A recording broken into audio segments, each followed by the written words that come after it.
रामायण भगवान राम, हनुमान, रावण, बाली और कुंभकर्ण जैसे बड़े योद्धाओं से भरी हुई है, लेकिन रामायण में एक योद्धा इन सबसे ज्यादा शक्तिशाली था। एक बार अगस्त्य मुनि जब अयोध्या आए तो उन्होंने प्रभु श्रीराम को बताया कि रावण का पुत्र मेघनाद ही इस संग्राम का सबसे ताकतवर योद्धा यानी सबसे शक्तिशाली राक्षस था। ऐसा कहा जाता है कि रावण के घर जब पुत्र ने जन्म लिया तो उसके रोने की आवाज बिजली के कड़कने जैसी थी। यही कारण था कि रावण ने अपने बेटे का नाम मेघनाद रख दिया, जिसका अर्थ होता है बादलों में कड़कती बिजली।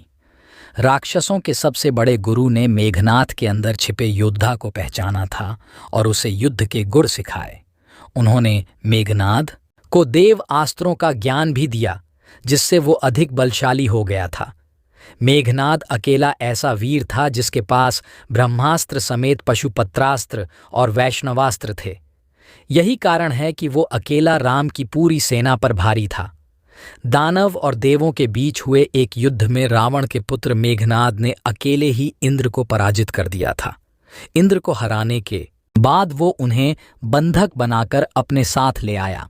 इस बारे में जब ब्रह्मा को पता चला तो उन्होंने इंद्र को छोड़ने के लिए मेघनाद को एक वरदान देने की बात कही।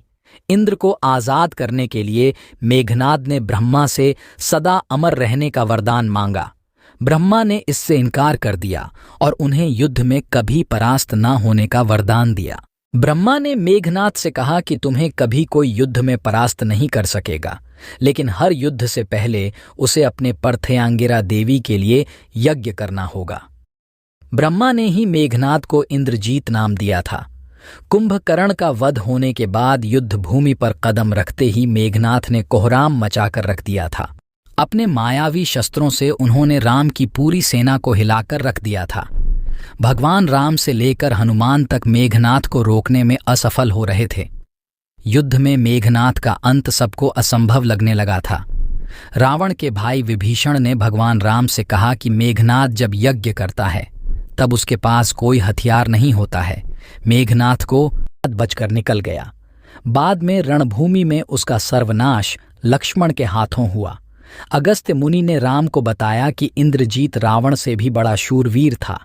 लक्ष्मण के हाथों उसका संहार हुआ और केवल वहीं उसे मार सकते थे। राम ये बात सुनकर काफी हैरान हुए। तब अगस्त्य ने बताया कि वरदान देते वक्त ब्रह्मा ने मेघनाद से कहा था कि उसका वध ऐसे योद्धा के हाथों ही हो सकता है जो 14 वर्षों से ना सोया हो। भगवान राम के पूछने पर लक्ष्मण ने बताया कि वनवास के समय वह 14 साल तक नहीं सोए थे। वह रात भर धनुष पर बाण चढ़ाए पहरेदारी पर रहते थे। लक्ष्मण ने निद्रा को अपने वश में कर लिया था। ब्रह्मा के मुख से निकले स्वर शायद लक्ष्मण के लिए ही थे, जिनके हाथों निश्चित ही मेघनाद का अंत लिखा था।